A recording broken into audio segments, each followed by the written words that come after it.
The vast majority of veterans, they appreciate it, right? If you ask them, but they also don't think it's necessary, right? They're not looking for that thank you for your service. Now, I think we should all tell them thank you for your service because it's not offensive to say that.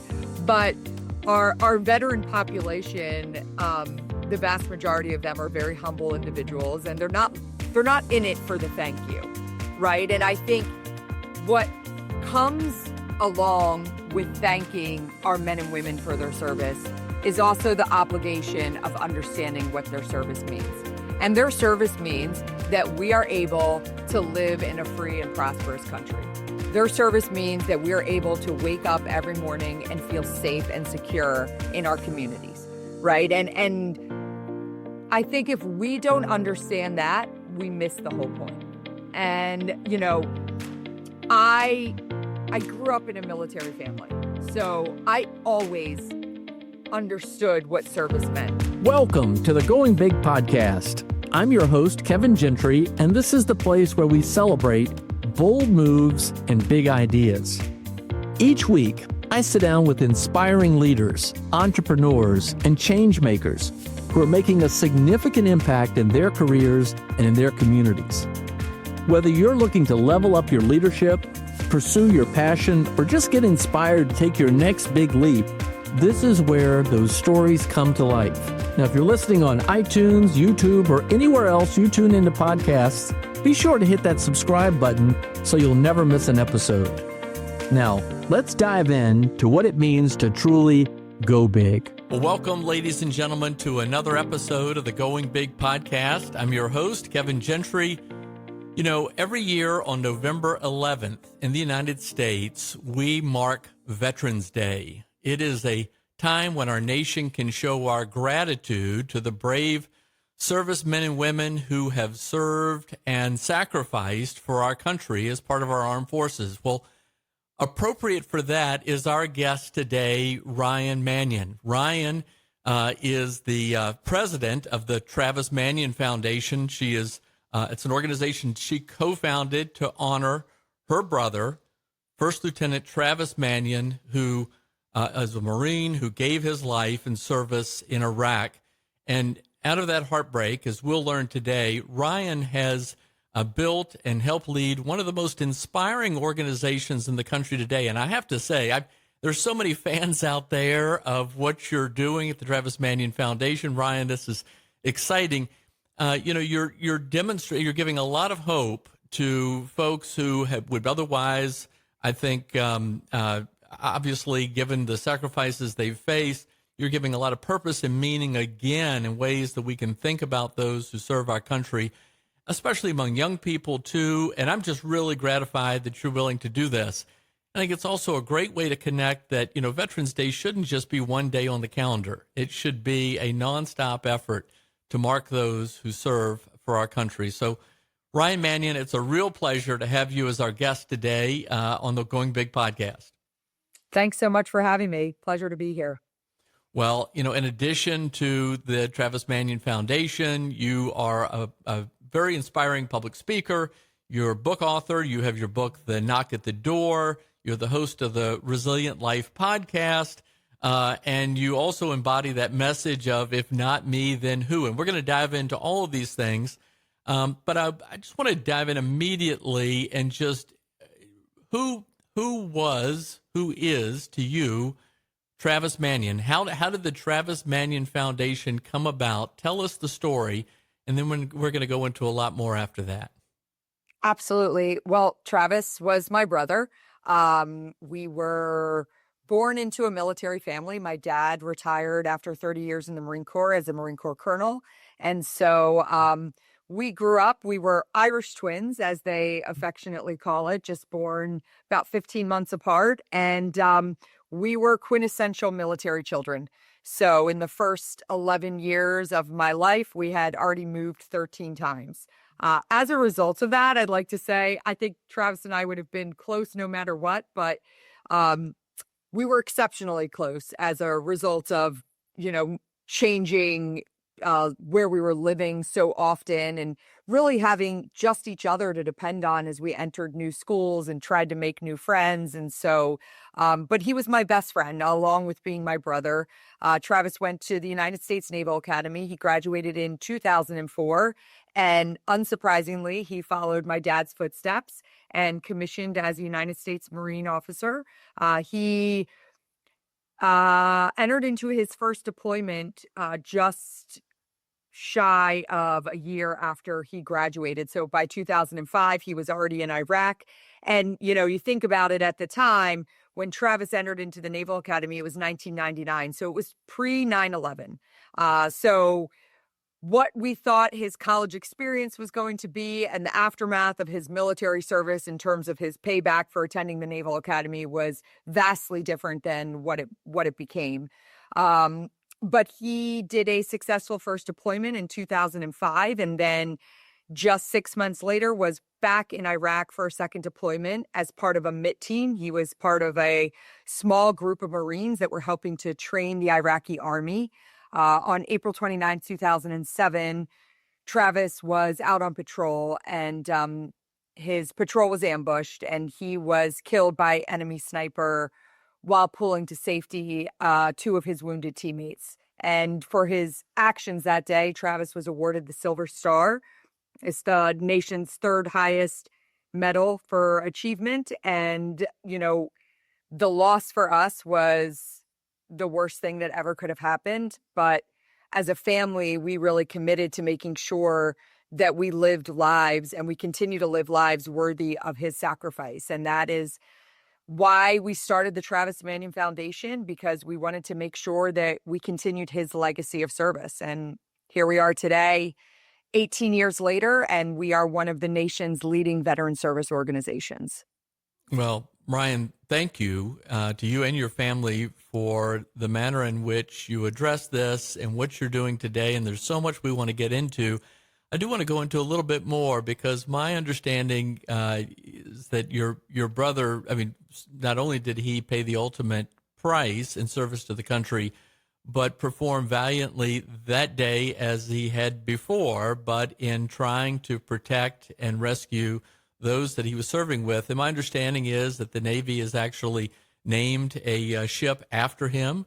And just, I'm at least grateful that there is recognition of what he did, because it's my sense that there is not enough recognition of the service and sacrifice of those who serve in our armed forces in the United States today. I think that every young man or woman that raises their right hand and volunteers to serve our country should be commended. Not all of them have the chance or the opportunity to find themselves in combat operations, but regardless, they all signed up and are willing and ready whenever our nation calls on them. So I agree with you. I think we owe a debt of gratitude to every man or woman that has ever put on our nation's uniform. I certainly feel an immense amount of pride in the way my brother acted on the last day of his life. He exposed himself to enemy fire 3 times to save his wounded teammates. And, I have his citation that hangs in my office right here. I'm looking at it right across. And, the last line of that citation reads that his courageous and deliberate actions ultimately saved the lives of every member of his patrol. And so it's unsurprising for us as a family. When we learned about the circumstances around his death, we were not surprised. We knew that Travis always led from the front. And on the last day of his life, he was doing just that. And yes, in January, it was announced that our Navy's newest ship, an LPD-33, which is a transport ship that transports Marines. So very fitting. But it is the USS Travis Manion. So that starts construction this year. And gosh, what an honor to know that men and women for generations to come will be aboard a ship that bears my brother's name. Indeed. Yeah. I am glad that we celebrate Memorial Day. I'm glad we celebrate Veterans Day. I'm glad we recognize Armed Forces Day. But I still think that it's too easy for Americans in the course of their life to look at a 3-day weekend or another federal holiday and not take it seriously. I was a bit inspired just before we started this today, Ryan. I was just speaking with a friend who told me that on November 10th of every year, he goes out late at night and prepares flags all around his neighborhood to mark that in recognition of just the other neighbors of his who have served. So toward that end, what was yours thinking? Obviously I know what inspired you, but what was your thinking in starting the Travis Manion Foundation? What was your vision for it as well? Well, I think a lot of it is, we run incredible programs that provide leadership opportunities to our nation's veterans and families of fallen service members. But at the end of the day, it gets back to we wanted to create a community and we wanted to showcase that our veterans are civic assets, whether they're in uniform or not. And a lot of what you talk about, it was like, how do we play a role in bridging the civilian military divide? Less than 1% of our population is serving in uniform. And that's okay.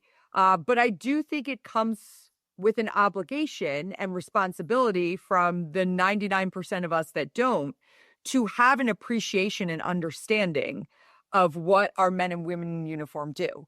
And so with that, through the Travis Manion Foundation, we are putting veterans back in the community and showing how they show up as leaders and how essential they are to our communities and cities and towns across America. So that was really at the end of the day, it was how do we create this community to showcase all that is good about our service members.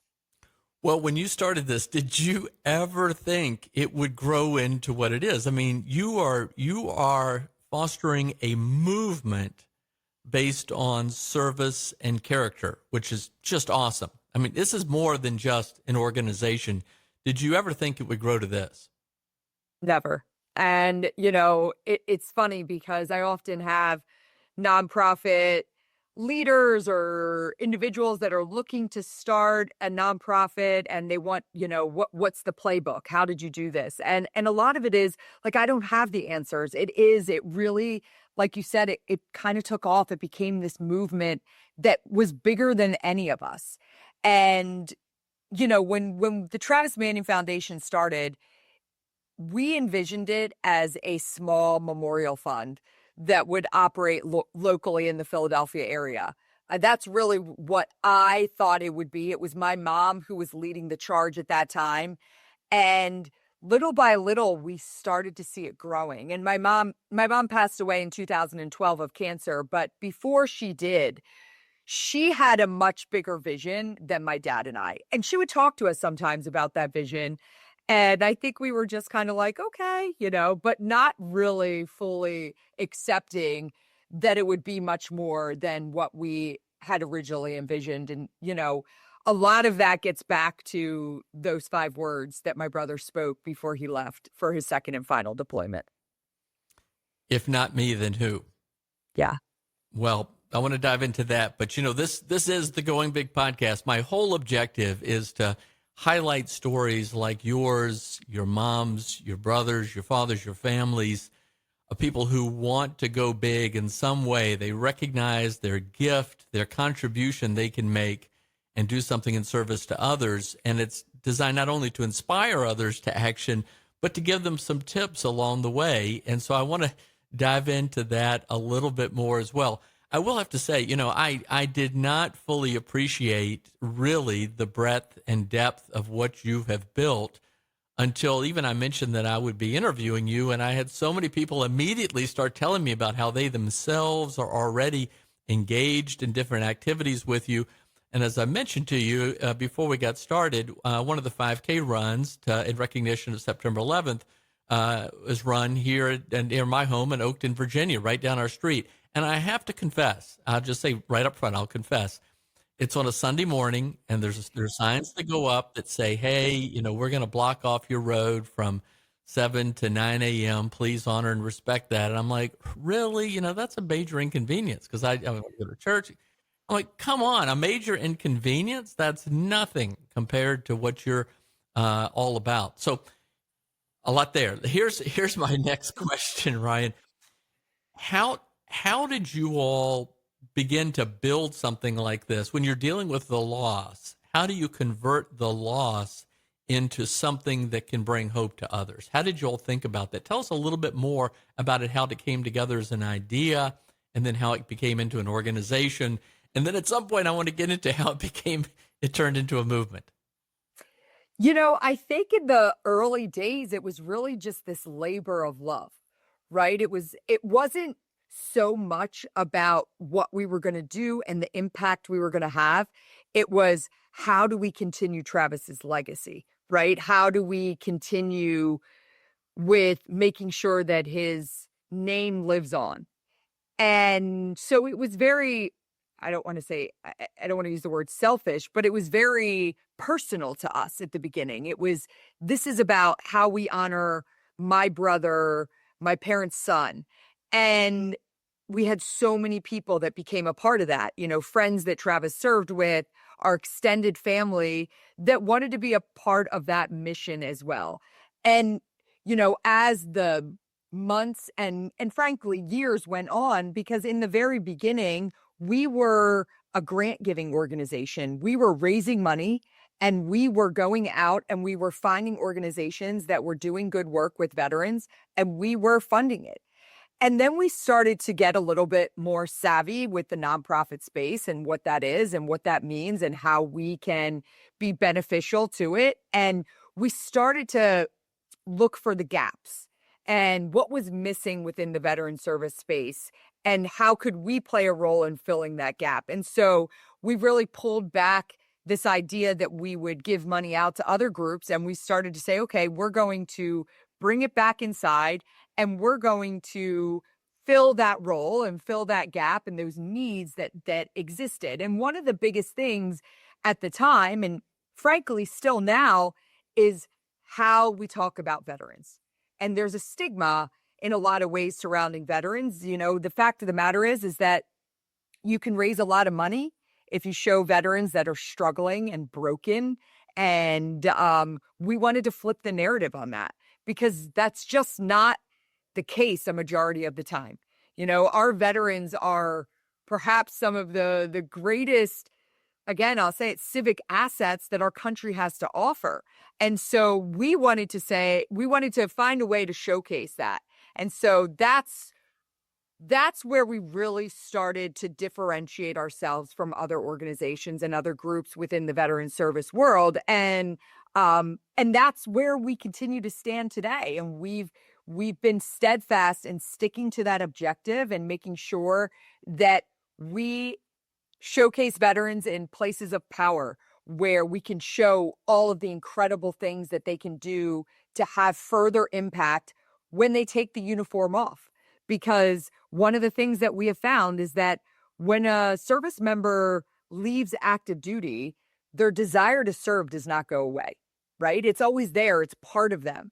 And so a lot of times you find that veterans find themselves in a place of, when you talk about the mental health crisis that afflicts veterans, a lot of that is because their purpose and identity has been stripped away from them, right? Everything that they knew, this idea of service, being a part of something bigger than themselves, that's gone.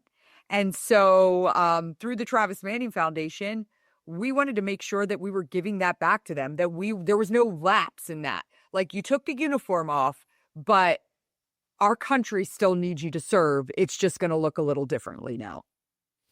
So tell us a little bit more about what you all are doing today. I mean, again, it's quite significant, but that doesn't do our listeners any good. You got to give a little bit more meaning to it. My understanding of it is not nearly what yours is. Tell us a little bit more about what's going on today.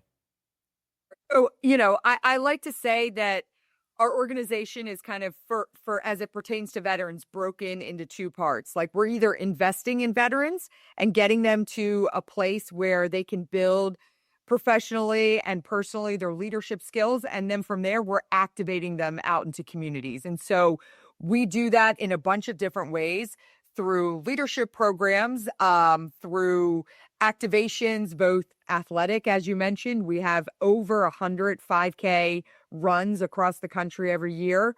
And most importantly, through service initiatives. So we have close to 100 chapters across the country where veterans come together and they are serving the local communities through different service projects.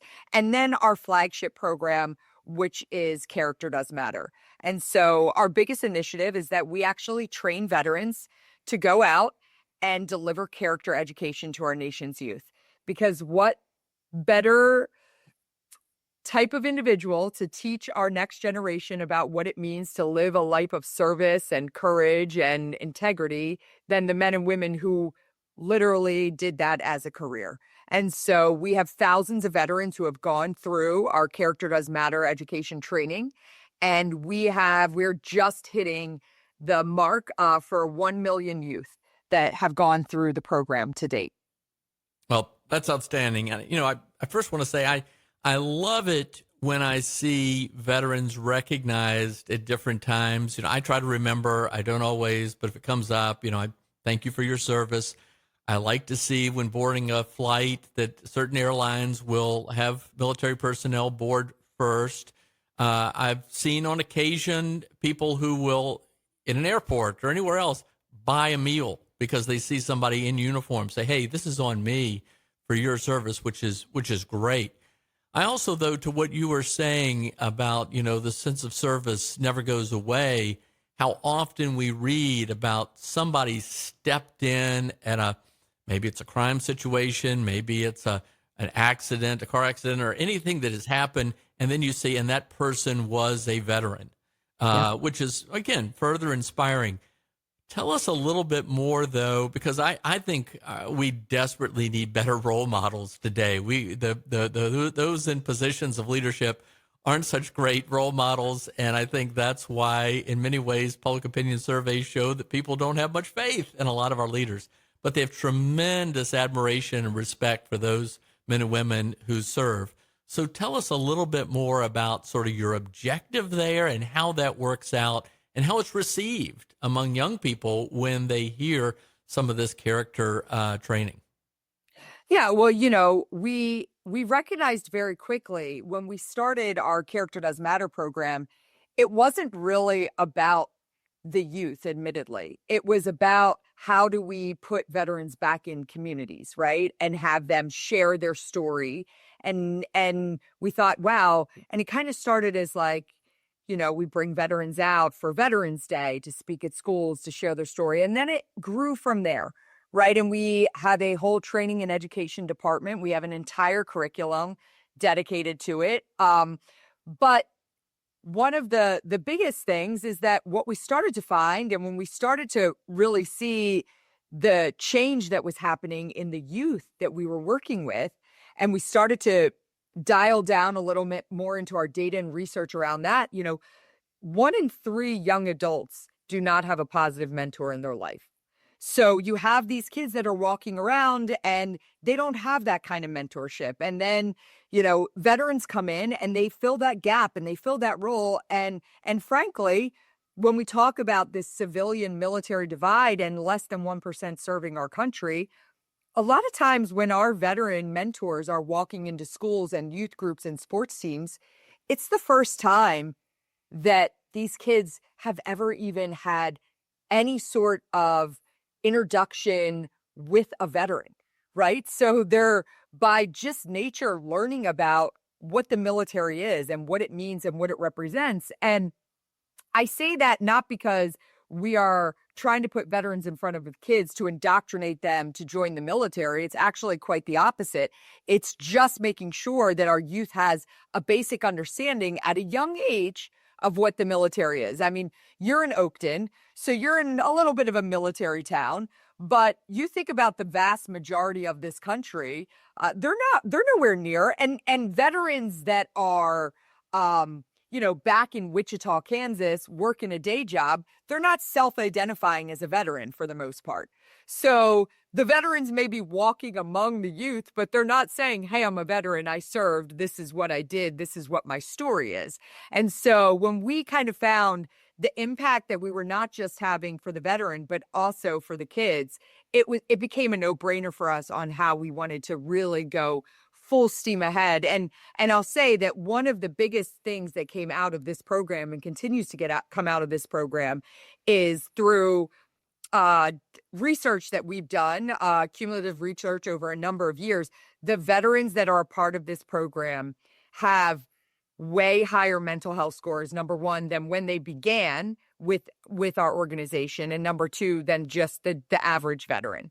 And so that remains really important to us, and it gives us a clear indication that it is bringing veterans continued purpose. Awesome. Yeah. You could think, well, yeah, as mentors, they're helping these young people, but it's a win-win situation. And, Yep.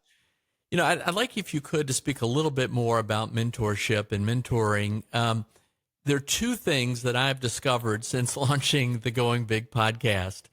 People talk about wanting to find their gift, their contribution, and what they can do in service to others. That is overwhelmingly what motivates people to go big. And once they find that and how they're helping others succeed, they themselves succeed. Wow, it's amazing.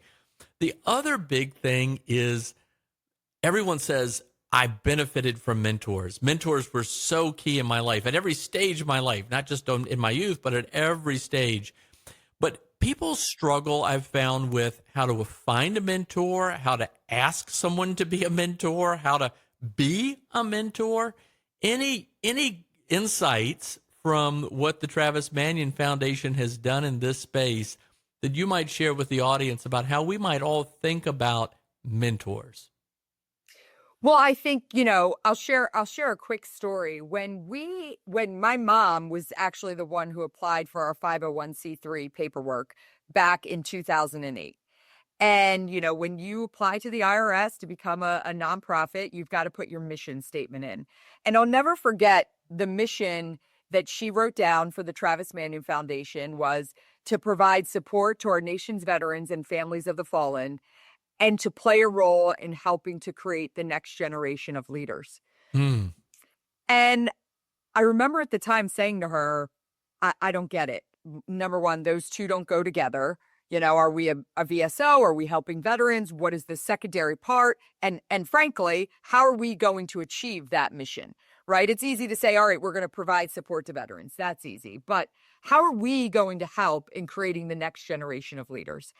And my mom didn't have the answer then. And she admittedly said, I don't know, but I know that the reason Travis was the person he was and the reason that he did what he did on the last day of his life was because of the incredible mentors that he had in his life growing up. And it wasn't so much about he had incredible leaders in the military, but my mom was really talking back to like the teachers, the coaches. And when you look over the course of Travis's life, like we could pinpoint how Travis as a young adult was intentional about finding people that were going to help guide him. So I think number one, it's like we need to teach our kids to turn to other people. And I do it today with my own children. I'm always like, listen, you should be talking to that person. You should be asking them for guidance. If they're telling me I love Mr. Brown, he's a great English teacher. And I'm like, then make Mr. Brown more than just your English teacher. Right? If he's that great at teaching you, like talk to him about what you aspire to do in college and build those relationships. And so I think we have to really talk to our youth about what that means. And then frankly, I think on the end of how you become a mentor and how you can provide mentorship to others, I think a lot of times we're doing it without even realizing it. Right? Agreed. And, I have so many people that are like, you've been an incredible mentor to me. And I didn't realize along the way that that's what I was doing, right? It was just building relationships with people. But I think in order to provide mentorship, you have to be invested in people's well-being and what they want to do. And I think that authenticity comes through very easily in how you show up with other people. But I think it's important. I think each and every one of us have so much to offer to others, right? We have so many different perspectives. And I know that every time I am able to talk in front of youth and talk to them about character. And, I know I've got to get somewhere when I have to leave, but I don't care if there's one kid or 50 kids waiting to shake my hand and ask me a question. That's the most important interaction I'm going to have that day outside of me standing out on that stage. And so I'm going to make sure that I talk to every single one of them. That's great. I still remember in first grade when Paul Galante, a prisoner of war from Vietnam, came back to our elementary school because he lived in our neighborhood, and how meaningful that was. I mean, these are such important moments. Well, Ryan, you've said that service is the antidote to despair, and that's a very powerful idea. Can you share a story of someone that you all have worked with that through their service has really helped turn them around and help them find greater meaning? Yeah, I think for me,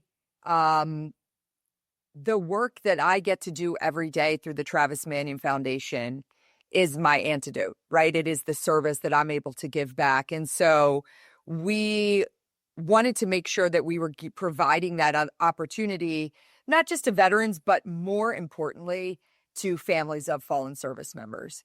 And I have the opportunity every day to be surrounded by men and women who have lost their loved ones, their husbands, their wives, their brothers, sisters, mothers, fathers, and to see what they go on to do is incredible. I just spent the weekend in DC. I ran the Marine Corps Marathon last weekend, and aren't you still recovering? I'm still a little sore. Yep, only a few days out, so yes, I'm still a little sore. But I ran with a woman named Veronica Ortiz, and Veronica lost her husband in Afghanistan, and I brought her in 2020. Her husband Javier was originally from Puerto Rico. And one of the things we do through the Travis Manion Foundation is we do service expeditions for families of the fallen, where we take them all over the country for a week-long expedition to serve the local communities.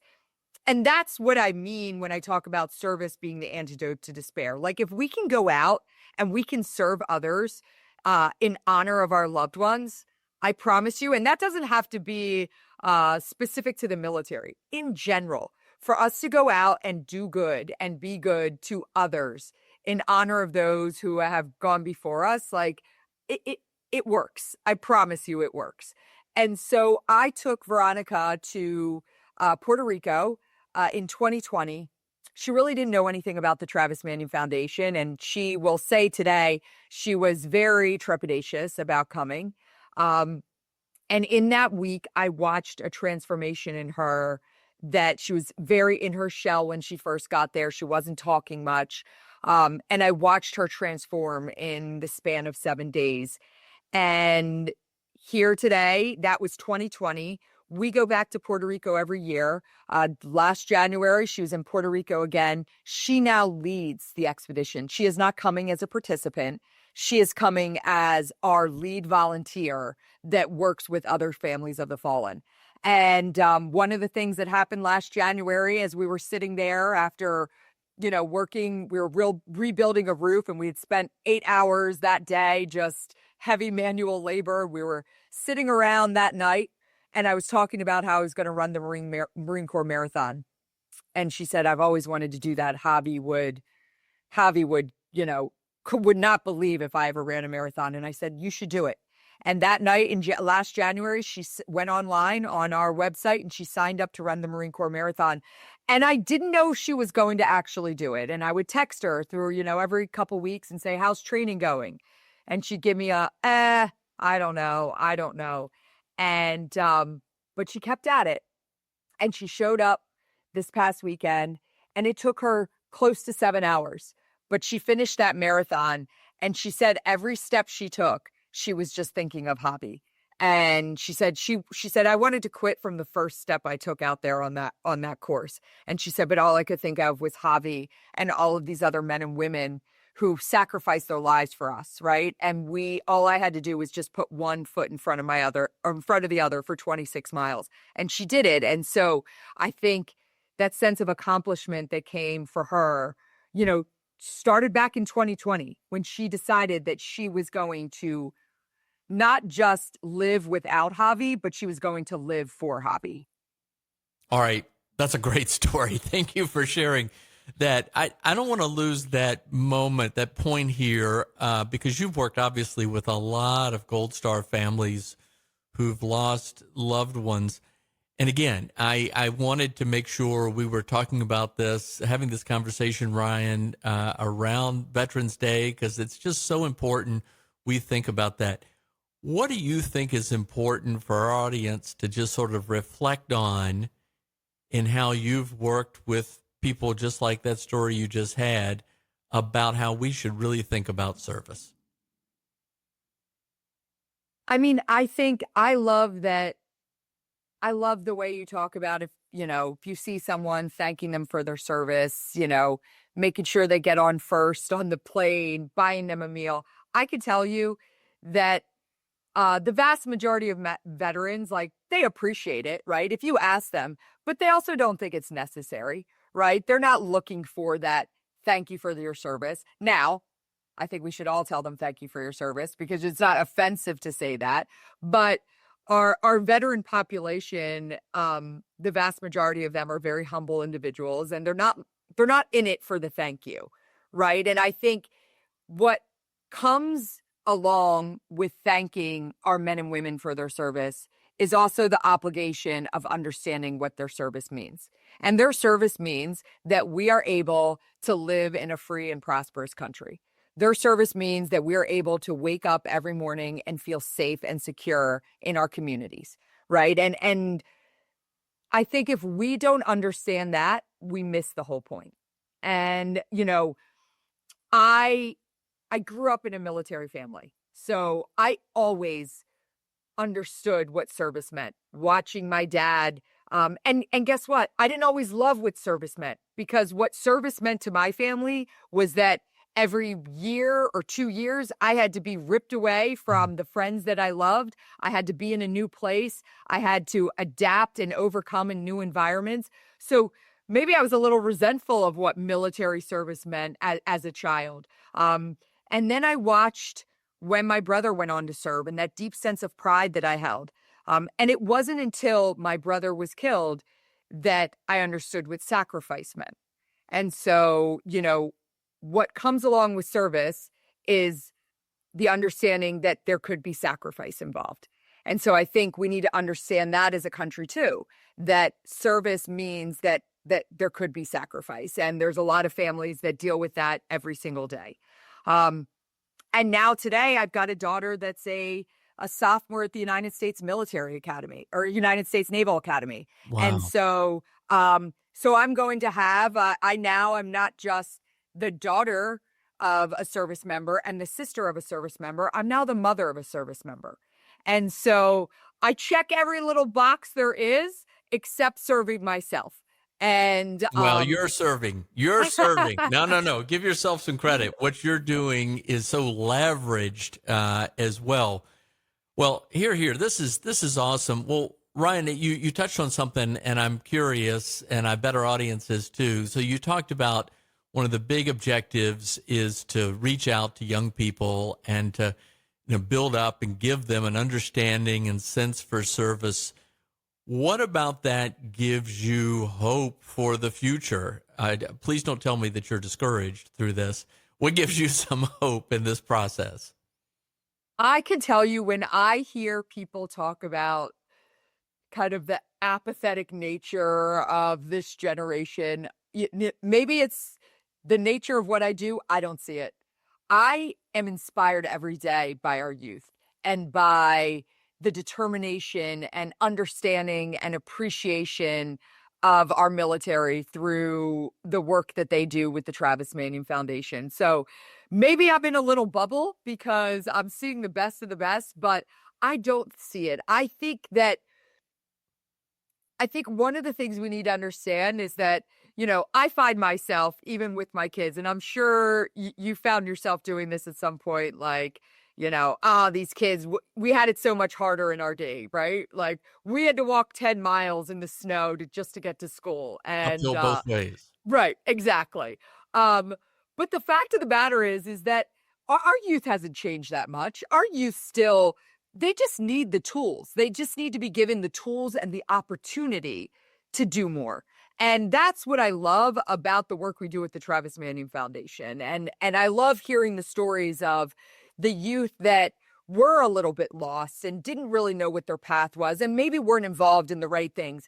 And all that they needed was that one person to come in and say, hey, I want you to be a part of this. And that person for us is our veterans that are entering into the schools. And I hear these stories every day of young adults that are being transformed, that are going out, and they're starting to show up as civic assets in their community at 14, 15, 16 years old.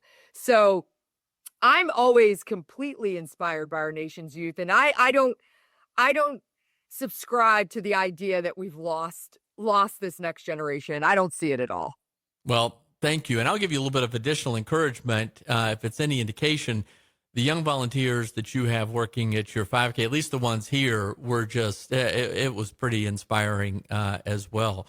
And I think you're right. You give people a path to service and engagement, and it just changes things. And so good for you for doing this. And by the way, I will tell you that among your many fans who reached out with excitement that I was doing this podcast, those who were already involved in different ways in the Travis Manion Foundation told me that you really ascribe to a bottom-up approach, that it is not like, hey, do this. It is, if people come up with their own project ideas, and then they ultimately lead as volunteers and do different service projects. So kudos. In fact, if you would, give us some ideas about how to do that, because there is a tendency to just to want to say, hey, this is the way to do it, go do. But we all know that it's bottom-up empowerment that is really what drives the big gains. Yeah, and we were very intentional about that as we grew our organization, that we were never going to be an organization that operated from the top down, that said, this is what you have to do, go out and do it. And then, it was always about, and that's a little bit how we differ from a traditional veteran service organization. So if you look at the model of a traditional VSO, it is the organization providing resources to the veteran. Our organization, we like to say, our organization doesn't exist if veterans aren't out there coming up with the opportunities and leading the charge. If veterans go away, we don't have any programs to run, because veterans are the one that are leading our programs. And then they're the ones that are out there galvanizing what I'd like to call inspired civilians to be a part of the work that we do. So yeah, that was not by accident that we operate that way. That, I would say, was very intentional from the very, very beginning. Do you think that's a reason that y'all have grown so much? I think so, because, one of the things that we look at is like, my dad always says that we were this grassroots approach, right? And I know that's, a very ambiguous word, but it's true. It was these little pockets of a group doing this here and a group doing that there. And it started to spread, and it became community by community, started to kind of adopt this model of how could they be better? How could they do more? And so, I think that played a really large role in our growth. All right. Okay. We're going to begin to wrap this up. I've got a few closing questions. First, on a personal level, Ryan, I mean, you've handled this situation with amazing grace, in my judgment, and you mentioned the passing of your mom as well. Give us some advice. How do you keep yourself so centered and inspired through all of this?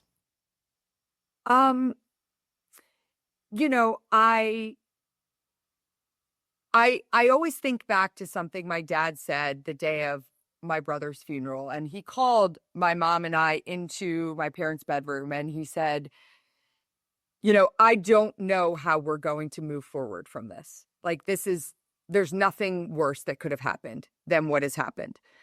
This is always your biggest fear as a military family, and our biggest fear and nightmare came true.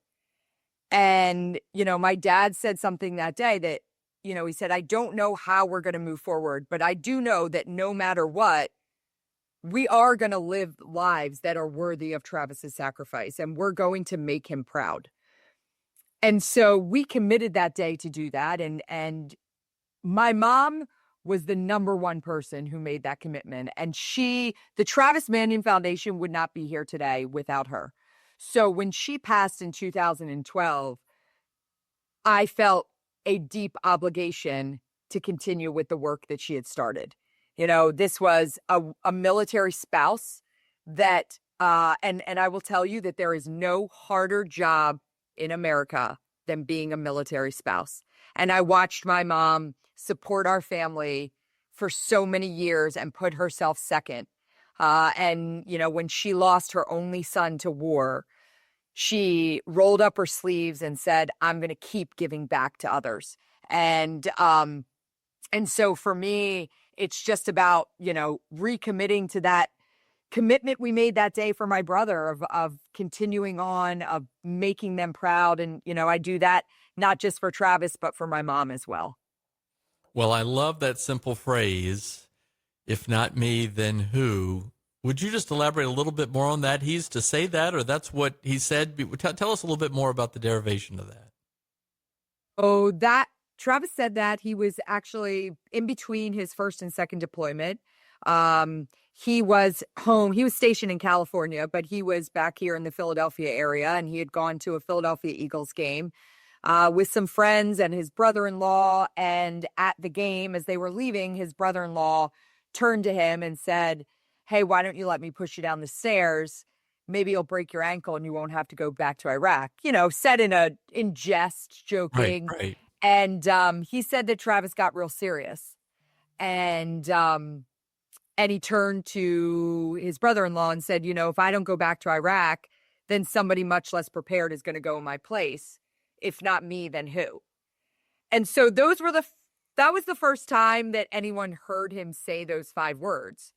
But when we started to think back on the course of Travis's life, we recognized that those were the 5 words he lived by each and every day. And so we took those 5 words and we turned them into a movement and a mantra and a motto for each and every one of us to live by. And so, listen, they're the 5 words I ask myself each and every day. How am I going to wake up and have an if not me, then who moment, no matter how small it is? And that's what we're trying to instill in the rest of society. Imagine if we all operated with that same mindset. Yep, indeed. All right. A little bit more about yourself, Ryan, your book, your first book.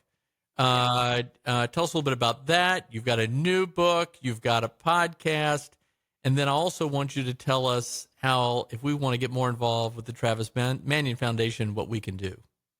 Absolutely. So in 2019, myself, along with 2 other Gold Star widows, we wrote a book called The Knock at the Door. There it is right there. The Knock at the Door. All right. Yeah. And so really just sharing the story, not just about getting a knock at the door from a military perspective, but each and every one of us are going to get a knock at the door. I might not be a literal knock like we got, but we're all going to have a moment that changes the trajectory of our life. And it's about how we respond to that. So wrote that book in 2019. It became a bestseller, and I now, and I don't have a copy of it because it's not even out yet, but I have a children's book called Things My Brother Used to Say. It's available right now for pre-order, and it's a children's book with lessons on, and if not me, then who is one of those lessons, but with lessons on how to live a life of character. And that will be available on November 24th, available for pre-sale now. And 5 years ago, I started the Resilient Life podcast, and I love doing it. I love interviewing people that have overcome tragedy and adversity and showed up and showed how to move forward in a positive way. And listen, not without bumps along the way, but I think it's important for us to hear other people's stories and gain that perspective on how we can respond if we're faced with something. And so it's as you know, it's always exciting to interview new people and hear their stories and learn from their wisdom, frankly.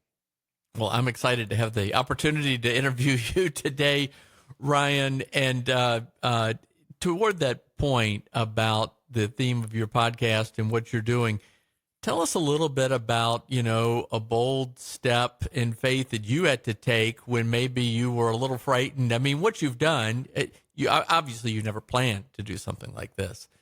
Just give us a little lesson from that might inspire and motivate all of us listening, because fear is probably the biggest thing that holds each of us back. Absolutely. There's this idea that the biggest risk is not taking the risk at all, right? And Yep. I think the biggest thing that I've had to overcome since the loss of my brother was believing that I could take this organization to the next level. I was an English major in college. I had no business acumen. And beyond that, I had zero understanding of the nonprofit world. And so, I talked to a lot of people about this idea of, a little bit of like, you've got to believe in yourself before others are going to believe in you. And I operated in the first couple years of running the Travis Manion Foundation. I had a little bit of imposter syndrome. I was running a large veteran service organization, which primarily, if you look at the makeup of veteran service organizations in this country, they have a very specific individual that runs them. It's a male and it's a veteran. And I was neither of those things. And so I would show up at roundtable discussions and different consortiums, and I would feel like I didn't belong there.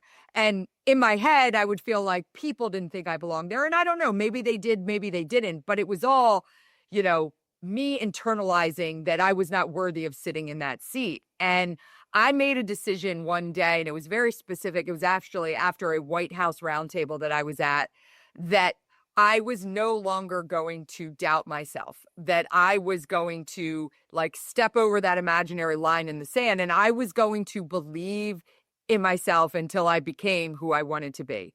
And I was very intentional about that. And so I think that for me, because I very easily could have just said, hey, I can't do this. Find someone else, find one of Travis's friends that he served with to run this. But that was the scariest time in my life for me in 2013, 2014, when I was first trying to take over and run this organization. And I felt like I had these tremendous shoes to fill, because I was taking over this nonprofit that was started by my mom and that was named after my brother. And what if it fails? And then it all rests on me. And so, it does come down to how we think about ourselves is how others will outwardly perceive us as well, right? You can't think that you can't, if you believe that you can't do it, others are going to believe you can't do it either. So it was a little bit of, and I know this is trite, but fake it till you make it, right? And so I got out there and I believed that I could take this organization to the next place. I didn't know how I was going to do it, but guess what? Neither did my mom when she started a nonprofit after losing her son. And so I just kept that belief going that we could accomplish this. And thanks to having incredible people around me, and I will say incredible mentors that helped to guide me, I now feel pretty secure in what we're doing and where we're going. Well, that's actually a great encouragement, I think, to anyone listening. So thank you. All right, Ryan, to close this out, to anyone listening, not just in the United States, anywhere around the world, based on what you've done with the Travis Manion Foundation, what advice would you give to anyone listening about how they should think about going big in their life? A great question. I think that the idea of going big can mean a lot of different things, right? And when I think about where I am 18 years after the loss of my brother, and we've sat here and we've had a lot of conversations about,